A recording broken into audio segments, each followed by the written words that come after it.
शहर बगदाद से कुछ फासले पर एक छोटी सी बस्ती थी, जहां एक बूढ़ा शख्स अपनी आखिरी जिंदगी के दिन गुजार रहा था। वो एक खामोश और आजिज लेकिन दाना इंसान था। उसके 5 बेटे थे। इनमें सबसे बड़ा यूसुफ था, जो एक जमींदार था। यूसुफ पूरे दिन खेतों में मेहनत करता था, जमीन को सींचता और फसलों की देखभाल करता था। लेकिन वालिद की खिदमत करते हुए कभी कभार वो उकता जाता और दिल ही दिल में सोचता कि ये जिम्मेदारी कब खत्म होगी। शाम को यूसुफ थका-हारा खेतों से लौटता तो उसका बूढ़ा बाप हकीम खामोशी से बेटे की तकन को महसूस करता था। हकीम के दिल में बेटे के लिए बेपनाह मोहब्बत थी, लेकिन वो कुछ कहे बगैर फकत अपनी नजरें झुका लेता। कुछ अरसा बाद हकीम अपने बेटे यूसुफ के रवैये में तब्दीली महसूस करने लगा। वो जानता था कि यूसुफ अपनी तकन और जिम्मेदारियों के बोझ तले दब चुका है, और शायद उसे ये महसूस होने लगा कि बूढ़ा बाप अब उसके लिए एक बोझ बन गया है। यूसुफ का रूठा रवैया उसके वालिद को परेशान करने लगा। वो अपनी जिंदगी के आखिरी अय्याम सुकून से गुजारना चाहता था, लेकिन यूसुफ की बेरुखी ने उसे गमगीन कर दिया। कुछ अरसा बाद हकीम ने यूसुफ को करीब बुलाया और कहा, बेटा, मुझे मालूम है कि तुम पर बोझ बढ़ गया है। फिक्र न करो, मैं ज्यादा दिन तुम्हारे साथ नहीं रहूंगा। 2-3 दिन बाद मैं दूसरे बेटे के पास चला जाऊंगा। तुम अपने काम और जिंदगी पर ध्यान दो, मेरे लिए परेशान न होना। यूसुफ ये सुनकर कुछ देर खामोश रहा। दिल में निदामत की हल्की सी लहर उठी, मगर उसके लबों पर कोई सख्त या रोकने वाले अल्फाज न आए। कुछ दिन गुजारने के बाद बूढ़ा हकीम यूसुफ के घर से निकलकर दूसरे बेटे फारूक के पास चला गया, जो एक कामयाब ताजिर था और माल व दौलत की कमी न थी। बूढ़ा बाप फारूक के घर रहने लगा, लेकिन फारूक का रवैया भी काबिल अफसोस था। फारूक के लिए कारोबार की मसरूफियत ज्यादा अहम थी, जबकि उसकी बीवी सुसर को हमेशा नजरअंदाज करती और उनसे बात करने की जहमत भी न उठाती। हकीम दिन भर खामोशी से एक कोने में बैठा रहता, दिल में अपने बेटों की बदलती हुई मोहब्बत का गम लिए, मगर अपनी तकलीफ को कभी जुबान पर न लाता। बूढ़े हकीम का वक्त गमों के साथ गुजर रहा था। एक दिन फारूक ने अपने बीवी के बातों में आकर वालिद से कहा, बाबा, आपको मेरे साथ कारोबार में मदद करनी चाहिए, ताकि आपकी मौजूदगी का मुझे भी कुछ फायदा हो। ये सुनकर बूढ़ा हकीम खामोश रहा। उसकी झुकी हुई कमर, कमजोर हाथ और थका हुआ जिस्म इस बात की गवाही दे रहे थे कि वो अब किसी भी मेहनत के काबिल नहीं रहा। लेकिन उसने अपने बेटे की बात का बुरा नहीं मनाया, क्योंकि वो जानता था कि फारूक उसे सिर्फ जिम्मेदारी के पैमाने से देख रहा है, मोहब्बत के नहीं। सारी रात बूढ़े बाप की खांसी और दर्द भरी फरियाद से तंग होकर फारूक की बीवी ने कहा, ये बूढ़ा इंसान हमें मजीद परेशान कर रहा है। इनके और भी बच्चे तो है, वहां जाकर भी तो जिंदगी गुजार सकता है। फारूक भी एक कम ज़र्फ आदमी था। उसने अपने बूढ़े बाप से कहा, बाबा, अगर आप तंग हो तो कोई बात नहीं, चाहे तो दूसरे बेटे के पास चले जाएं। वहां आप सुकून से रहेंगे। आपके इलाज के लिए मैं पैसे भी दे दूंगा। फिक्र न करें। इन अल्फाज ने हकीम की इज्जत नफ्स पर एक और जख्म लगाया। फारूक ने मोहब्बत और तवज्जो की बजाय सिर्फ एक माकूल हल की बात की, जैसे बूढ़े वालिद की मौजूदगी का कोई एहसास न था। सिर्फ एक जिम्मेदारी का बोझ था जिसे उठाना पड़ा। बूढ़ा हकीम फारूक के हाथ से निकलकर तीसरे बेटे उस्मान के पास चला गया। उस्मान एक मेहनती किसान था और अपनी जमीनों पर काम करता था। उसने अपने वालिद का एहतराम किया, लेकिन उसके पास भी ज्यादा वक्त नहीं था। वो दिन भर खेतों में मसरूफ रहता और शाम को घर आकर बीवी बच्चों के साथ वक्त गुजारता। बूढ़े वालिद की बीमारी और दिल की गहरी उदासी पर उसका ध्यान कभी नहीं गया। उस्मान जब सुबह काम पर जाता, तो उसकी बीवी हमेशा अपने बच्चों को ससुर के पास बिठाकर उनसे खेलने को कहती। बूढ़ा हकीम, जो बीमारियों और कमजोरी से कांप रहा था, यह मंजर देखकर दिल में शदीद गम का शिकार हो जाता। उस्मान के घर में वालिद की हालत मजीद खराब होती गई और आखिरकार वो वहां से भी चला गया। इस बार उसने छोटे बेटे अहमद के यहाँ जाने का फैसला किया। अहमद, जो कि एक धोखाबाज और लालची इंसान था, अपने वालिद को इस्तकबाल करने के लिए बहुत खुश था। अहमद की खुशी महज लालच के बायस थी, न कि अपने वालिद से मोहब्बत के। अहमद ने अपने वालिद को इज्जत दी और कहा, बाबा, आपको यहाँ रहने में कोई तकलीफ नहीं होगी। वक्त के साथ साथ अहमद को पता चला कि बूढ़े बाप के पास कोई माल दौलत नहीं है, तो उन्होंने भी बाप को नजरअंदाज करना शुरू कर दिया। अहमद की बीवी ने अपने ससुर को एक बोझ समझकर उसकी कोई खिदमत नहीं की, बल्कि उल्टा तकलीफ दी। वो हमेशा शिकायत करती रहती और बूढ़े को अपने कामों में रुकावट समझती। लेकिन बीवी की क्या कसूर, जबकि अपने बेटे रूठ चुके थे। अहमद भी अपने कारोबारी उमूर में इतना मग्न हो गया था कि उसने अपने वालिद की हालत पर कोई ध्यान नहीं दिया।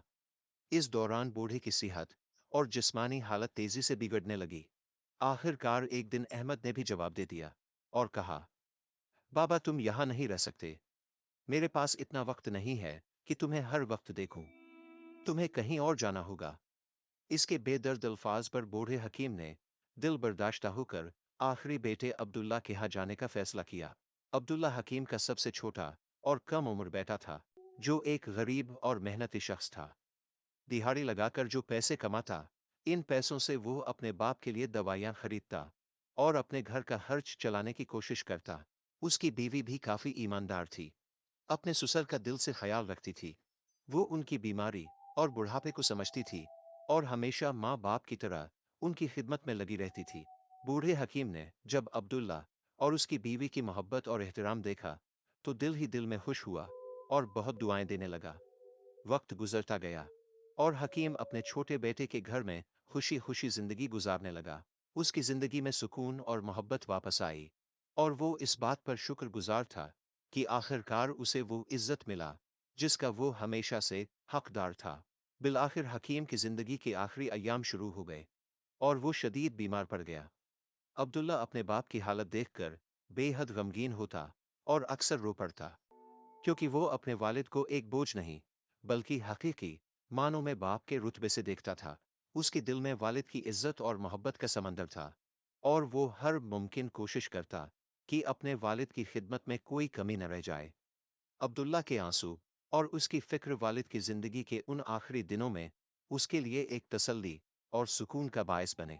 हकीम ने अब्दुल्ला की मोहब्बत देखकर उसे अपने करीब बुलाया और बारीक आवाज में कहा, बेटा, मेरे आखिरी दिन करीब हैं। मेरी सांसें अब गिनती की रह गई हैं। लेकिन अल्लाह तुम्हें हमेशा खुश और आबाद रखे। जिस तरह तुमने मेरी खिदमत की और मेरा दिल जीता। अब्दुल्ला ने गमगीन लहजे में जवाब दिया, बाबा, अल्लाह न करे कि आप हमें छोड़कर चले जाएं। आपके बगैर हम कैसे जी सकेंगे। हकीम ने मुस्कुराते हुए कहा, बेटा, ये तो हक का रास्ता है। हर शय को फना होना है। मुझे भी अपने खालिक हकीकी के पास जाना होगा। अब्दुल्ला ने गमगीन लहजे में कहा, बाबा, क्या आप मुझसे खुश हैं। मैं वो खिदमत नहीं कर सका जिसके आप हकदार थे। मेरी बीवी भी कम अक्ल है, लेकिन अगर आपके दिल में कोई गिला शिकवा है तो हमें जरूर बताएं और अपना गम हल्का कीजिए। हकीम ने गहरी सांस ली और अब्दुल्ला को कहा, बेटा, एक आखिरी बात है जो मैं तुमसे कहना चाहता हूँ, और यह एक बड़ी अमानत है। मैंने अपनी जिंदगी में तुम पांचों बेटों का इम्तिहान लिया, लेकिन इस आजमाइश में सिर्फ तुम कामयाब हुए। बेटा, मेरे मरने के बाद तुम बगदाद की फुला गली में जाबिर नाम के एक बूढ़े शख्स के पास जाओ। उसे मेरा नाम लेकर कहना कि हकीम वफात पा चुका है और वो अमानत जो मैंने उसके पास रखी थी वो तुम्हें दे दे। हकीम ने अब्दुल्ला के कंधे पर हाथ रखकर कहा, जो अमानत दे वो तुम्हारे लिए है। उसे अपने बीवी बच्चों की जिंदगी बेहतर बनाने के लिए इस्तेमाल करना। ये मेरा तुम्हारे लिए आखिरी तोहफा होगा। और याद रखना, बाकी भाइयों को कुछ भी न देना। और बिलाखिर हकीम इस दुनिया से रुखसत हो गया। हकीम की वफात का गम अब्दुल्ला के दिल पर बिजली बनकर गिरा। उसकी आंखें आंसुओं से भरी हुई थीं और दिल में एक बेपनाह खालीपन था। उसकी बीवी भी शिद्दती गम से रोने लगी, क्योंकि उसने हकीम की खिदमत दिल से की थी और उनका एहतराम किया था। अब्दुल्ला ने खुद पर काबू पाते हुए अपने भाइयों को खबर दी और उन्हें जनाजे में शिरकत की दावत दी। सब भाई जो कभी अपने वालिद को बोझ समझते थे, अब जनाजे में शरीक हो गए। अब्दुल्ला, जो हमेशा ईमानदारी और मोहब्बत का पैकर रहा, ने भाइयों से कहा, बाबा जान ने मुझे एक अमानत सौंपी थी। मुझे यकीन है कि वो कोई कीमती खजाना होगा, लेकिन इसमें सब भाइयों का हक है। हालांकि बाबा ने उसे सिर्फ मेरे लिए वसीयत की थी। भाई, जो दिल में कहीं ना कहीं लालच रखते थे, फौरन बोले, अब्दुल्ला, जाओ और अमानत ले आओ। फिर उसे हम पांचों भाइयों में तकसीम कर देना, ताकि सबको बराबर हिस्सा मिले। अब्दुल्ला ने ठीक वैसा ही किया जैसा उसने कहा था। वो बगदाद जाकर अमानत ले आया। जब उसने संदूक खोला तो वो हैरत में पड़ गया। संदूक में बगदाद के मशहूर बाजार के कई कीमती दुकानों के कागजात, जवाहरात जो उसकी माँ के थे, और बहुत सी अशरफियाँ मौजूद थीं। अब्दुल्ला ने अपनी दियानतदारी का सबूत देते हुए सब भाइयों को उनका हक दिया और खुद अपने हिस्से पर किनायत की।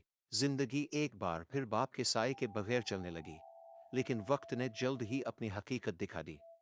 चंद माह बाद बड़े भाइयों में से एक अपने कारोबार में बुरी तरह फंस गया। गैर जिम्मेदारी और गलत फैसलों के बायस वो कर्ज में डूबता चला गया।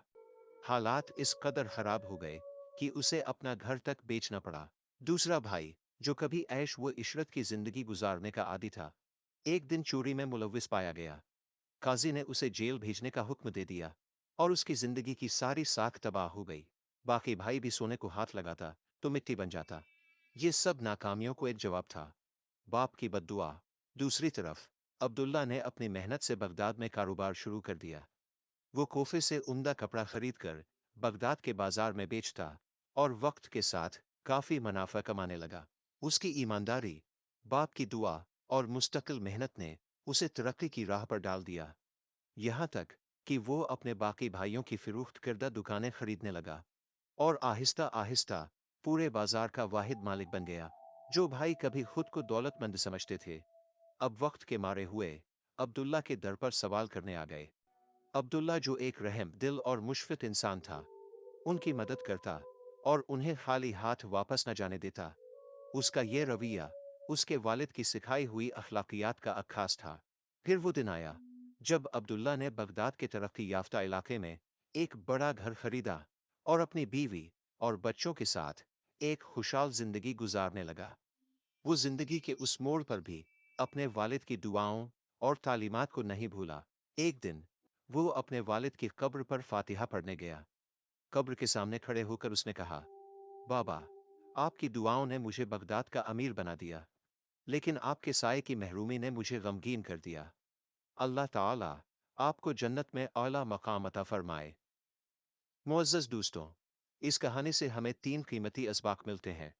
नंबर 1, वालिदैन की जिम्मेदारी है कि वो अपने बच्चों की बेहतरीन तरबियत करें, ताकि वो बाद में न सिर्फ उनका सहारा बने, बल्कि ज़िंदगी की मुश्किलात का सामना भी हिकमत और सब्र से कर सकें। नंबर 2, एक बेटे के तौर पर वालिदैन को कभी बोझ न समझे, क्योंकि वक्त का पहिया घूमता है और कल आप खुद इसी मकाम पर हो सकते हैं जहां वालिदैन आपसे मोहब्बत और तवज्जो की उम्मीद करते थे। नंबर 3, वालिदैन के साथ मोहब्बत, इज्जत और अच्छा रवैया इख्तियार करना न सिर्फ आपके मुस्तकबिल को रोशन करता है, बल्कि आखिरत में भी बेशुमार इनामात का बायस बनता है। वालिद चाहे जैसे भी हो, उनकी खिदमत बेटे का फर्ज है, क्योंकि उनकी दुआएं ही आपकी जिंदगी का सबसे बड़ा सरमाया है।